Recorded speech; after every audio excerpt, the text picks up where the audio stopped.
My teacher thought I was mentally challenged. I just didn't speak her language. Beep boop, son. Beep boop. Albert Einstein once said, "If you judge a fish by its ability to climb a tree, it will live its whole life believing that it is stupid." What was your moment when someone judged you like that? In high school I was really good at debate and aced all my government classes. However, I had to take a pottery class for an art credit. I sucked. Hardcore. My vase looked like some bees had taken crack before they built their hive. The teacher legitimately thought I was special needs.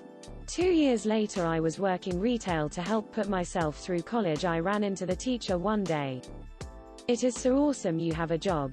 Good for you." I felt like Kevin Malone being patronized by Holly Flax. My mother loves to tell this story to her friends. In kindergarten we were learning penmanship and my teacher was telling us how to write our alphabet, but for some reason I could not write the letters no matter how hard I tried. Since I was able to write the alphabet before, I got very frustrated and started crying. Turns out she was showing the class how to do letters with your right hand and I was left-handed. When HR at a company had me interview for a different position than I had applied for. The position they interviewed me for was one I knew nothing about, and told them as much. Despite me telling them before each round of interviews that they had made a mistake, I still had to endure a full day of people asking me questions that I had no answer to.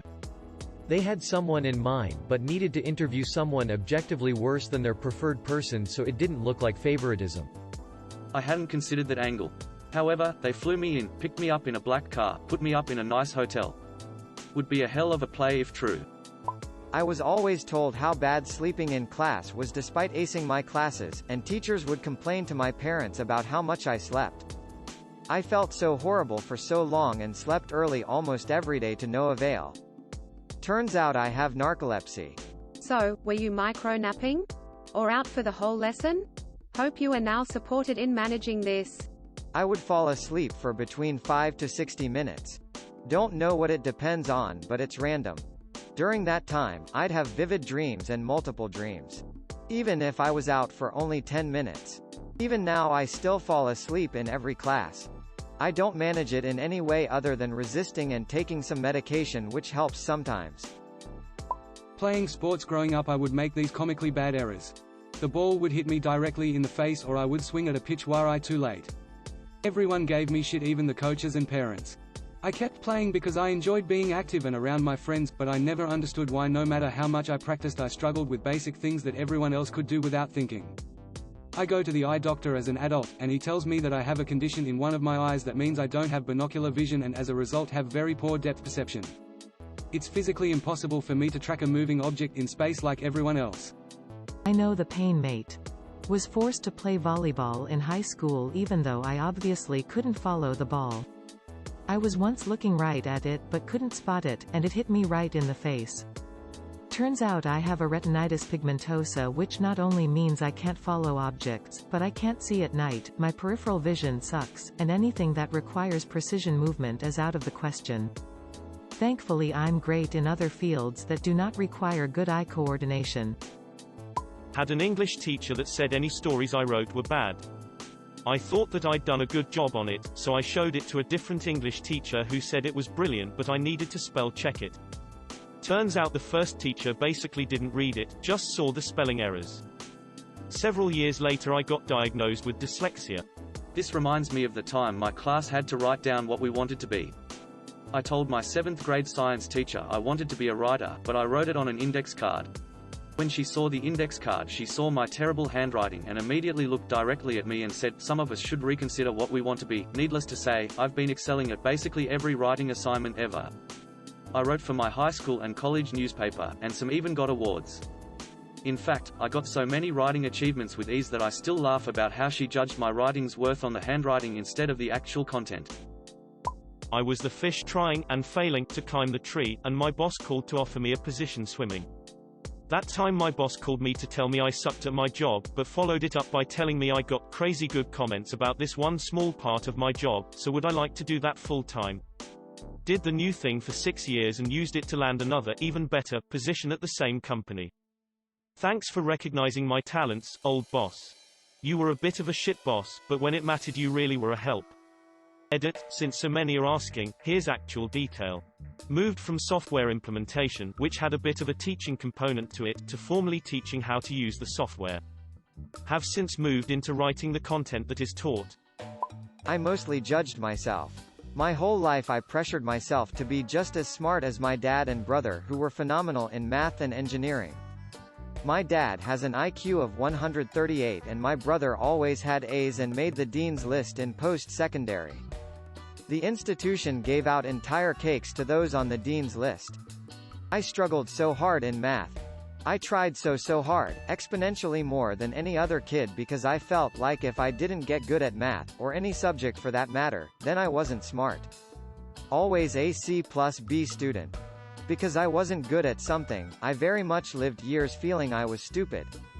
Then as I grew older I realized that my skills in art were actually worth something. My art teachers were always very impressed. Soon it progressed to people making me offers. The school's police officer even had me make him something. I had some artwork displayed at the city's airport. And when I expressed to my dad that I felt like there were no jobs for me on my degree, he said to try something else.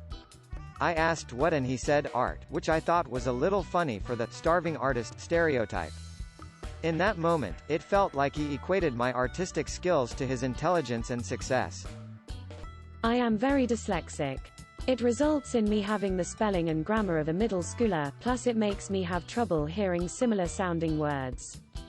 Letters and phonics sounds don't always connect to the idea they represent in my head. I listen to the overall idea and not the individual letters. As a result, school was a very mixed bag. I had to be very hard working to compensate for the disability. I became very good at working with people, I learned to plan ahead because I can't do things last minute, and developed a strong logic skill set. The problem is that many teachers thought I was lazy because I would describe what I thought while the other person wrote it down, etc. In college, the department head of chemistry is the teacher that fully understands who I am as an academic student. He thought it was hilarious that I had the highest lab grade while the low end of the class portion. Apparently it caused heated discussions as to why the only non-premmed was doing so much better than the premmed students in laboratory classes. I think he was the only teacher that appreciated that I was good at working with people and terrible at writing papers for classes.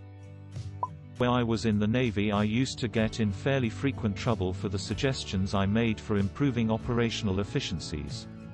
As an outside contractor, they were quite happy to pay me $200 an hour to say the exact same thing. The Fortune 500 company I freelance with would prefer to use an outside vendor for a project, thinking they would do a better job since that's all they do. That vendor then hires me at my same rate, meaning the original company is just paying more for me to do the work I could have done internally. Moral of the story: if you charge more, people will think you're worth more. A $6 bottle of wine may be better than a $45 bottle, but most people will say the $45 bottle must be better because why else would it be $45? That reminds me of this one thing I saw where someone started selling their art, but they had low prices in the hopes people would be willing to buy since it wouldn't cost much. They were struggling to make sales and looking for advice, and someone said to raise the prices for the same pieces from like $10 to $50. And it actually worked. Human psychology is nuts. This was basically my childhood, because I was bad at math. I guess most children goes through this, which is very sad. Only at uni did I realize that I didn't have to be good at everything. I had a professor who spoke 13 languages, but couldn't count how much 5 plus 4 is. He's the best at his field.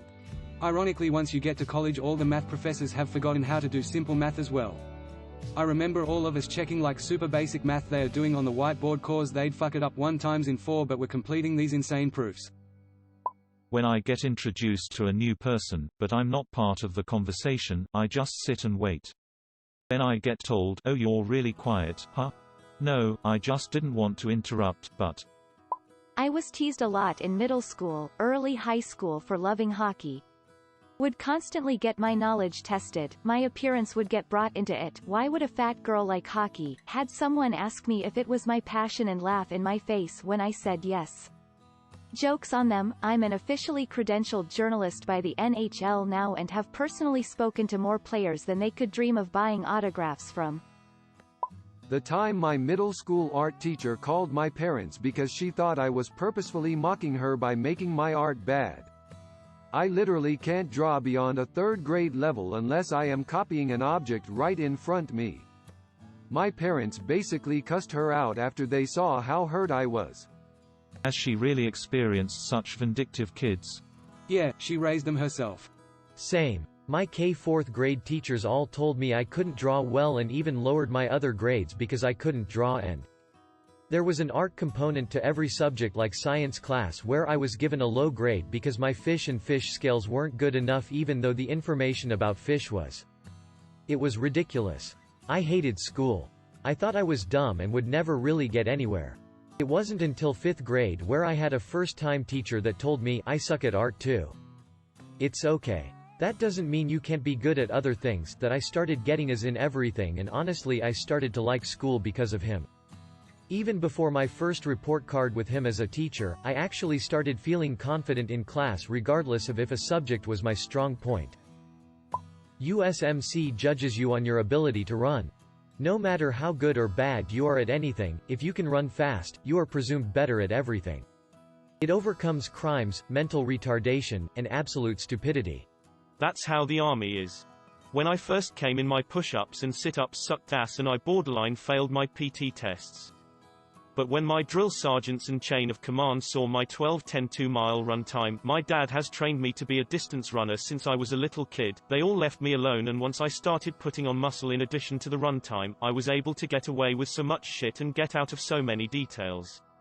It's easier to add strength than it is to add endurance and conditioning to a young man. Also, a soldier who can run for hours has a longer lifespan than one who can do 100 sit-ups. This was kind of judging as well as being judged. In my high school guitar class, me and one other girl were both really struggling. I judged her as being bad at music, unskilled, stupid, like me. Thing is, I remember an incident of my teacher, who was very technologically proficient, asking my help with typing something he'd written by hand. He was trying to read it aloud to me, but eventually I just asked him to set it down where I could see it, because it was easier and faster for me to touch type it. He was floored by how fast and how well, correctly I could type that way, and while many, if not most, 16-year-olds probably can now, back then it was a little less usual. Not too long after, like a week I think, the piano in the music room was, for once, left uncovered. That girl who I judged as being a fellow musical idiot sat down and started playing that piano. Phenomenally. I have a very visceral and vindicating memory of my guitar teacher looking between her, me, the computer, and my hands, and saying, you know, that actually explains a lot. TLDR, I judged myself and a guitar classmate as unskilled idiots, discounting just how great our typing and piano skills were.